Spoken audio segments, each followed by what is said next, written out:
Work your ass off.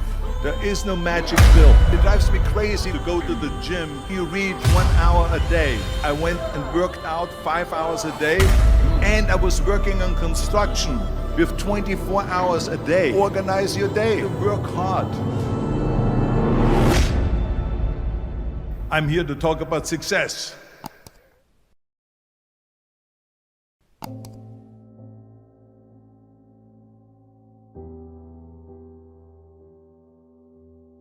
I went to college. I went and worked out 5 hours a day, and I was working on construction, because in those days in bodybuilding there was no money. I didn't have the money for food supplements or anything, so I had to go to work. So I worked on construction. I went to college. I worked out in the gym, and at night from 8 o'clock at night to 12 midnight I went to acting class 4 times a week. So I did all of that. There was not one single minute that I wasted. And this is why I'm standing here today. With the age of 20, I went to London and I won the Mr. Universe contest as the youngest Mr. Universe ever. And it was because I had a goal. You see, if you don't have a vision of where you go, and if you don't have a goal where you go, you drift around and you never end up anywhere. 74% hate their job in America. The majority of people don't like what they're doing, because they're really not doing it because they didn't have a goal and they followed this goal. They just aimlessly drift around, and then all of a sudden there's a job opening, so they get that job because you have to work. But then when you work, it's a chore. It's work. It's not fun. So if you think about, only a quarter of the people really enjoy what they're doing in life. So people always ask me, when they saw me in the gym in the pumping iron days, they say, why is it that you're working out so hard? 5 hours a day, 6 hours a day, and you have always a smile on your face. The others are working out just as hard as you do, and they look sour in the face. Why is that? And I told people all the time, I said, because to me, I'm shooting for a goal. In front of me is the Mr. Universe title. So every rep that I do gets me closer to accomplishing that goal, to make this goal, this vision, turn into reality. Every single set that I do, every repetition, every weight that I lift will get me a step closer to turn this goal into reality. So I couldn't wait to do another 500-pound squat. I couldn't wait to do another 500-pound bench press. I couldn't wait to do another 2,000 reps of sit-ups. I couldn't wait for the next exercise. So let me tell you something, visualizing your goal and going after it makes it fun. You got to have a purpose. No matter what you do in life, you got to have a purpose. And Muhammad Ali worked his butt off, and I saw it firsthand. And I remember that there was a sports writer that was there in the gym when he was working out and he was doing sit-ups. And they asked him, how many sit-ups do you do? And he said, I don't start counting until it hurts. Now think about that. He doesn't start counting his sit-ups until he feels pain. That's when he starts counting. That is working hard. And so you can't get around the hard work. It doesn't matter who it is. Work your ass off. There is no magic pill. There is no magic out there. You cannot get around. You have to work and work and work. Make sure of this and make sure of that and all that stuff. So it's work.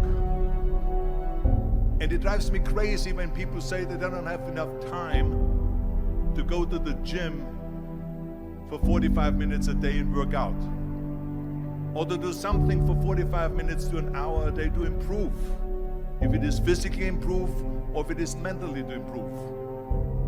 Imagine you read 1 hour a day about history. How much you will learn after 365 hours in 1 year.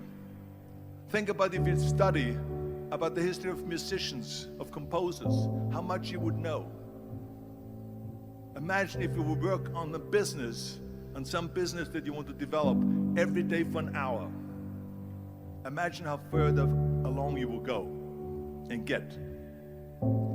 So it drives me nuts because when people say we don't have the time, we have 24 hours a day. We sleep 6 hours a day, so that gives you still 18 hours. So there's someone shaking their head out here in front. They say probably, I don't sleep 6 hours, I sleep 8 hours, right? Or just sleep faster. So we have 18 hours a day. The average person works around 8 to 10 hours. So let's assume it's 10 hours, so we have 8 hours left. Then you travel around an hour a day, maybe 2 hours a day. So now you have still 6 hours left. So what do you do with these 6 hours? What do you do with these 6 hours? Then we eat a little bit, then we schmooze a little bit, talk a little bit to people and all that stuff. But you can see how much time there is available if you organize your day. So you got to work hard. I hate plan B. And I tell you why. Because we have so many doubters, as I've said earlier, the no-sayers. We have so many of those people that say no, and you can't do it, that's impossible. That is okay, because we just turn off, as I said earlier, and we listen and we hear the no being a yes. You can't do it, you can do it, and all of that. So that is possible to do that amongst all the negative people around you. But when you start doubting yourself, that's very dangerous. Because now what you're basically saying is that if my plan doesn't work, I have a fallback plan, I have a plan B.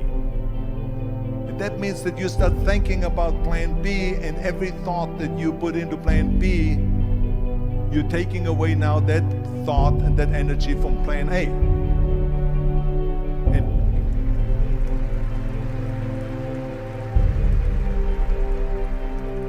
And it's very important to understand that we function better if there is no safety net, because plan B becomes a safety net. It says that if I fail, then I fall and I get picked up and I have something else there that will protect me. And that's not good, because people perform better when there's no safety net. People perform better in sports and everything else if you don't have a plan B. I'm telling you, I've never ever had a plan B. I made a full commitment that I'm gonna go and be a bodybuilding champion. I made a full commitment that I'm gonna be in America. I made a full commitment that I'm gonna get in the show business and I'm going to be a leading man. No matter what it takes, I will do the work.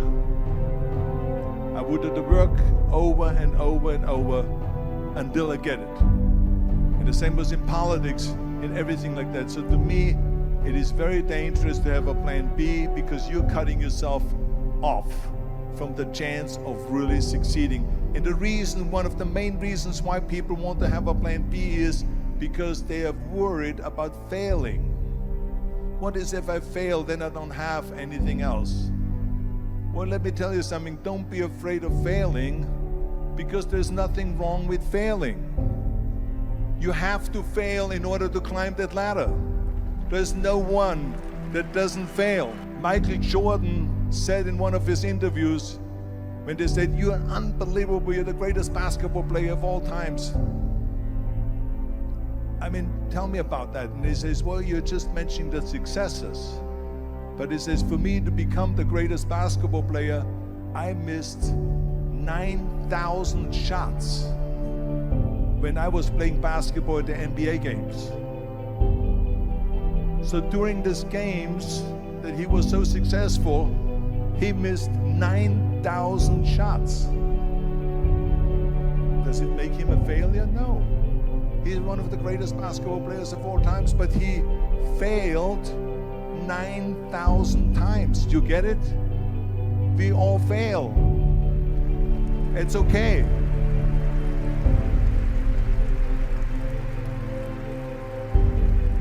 What is not okay is that when you fail, you stay down. Whoever stays down is a loser.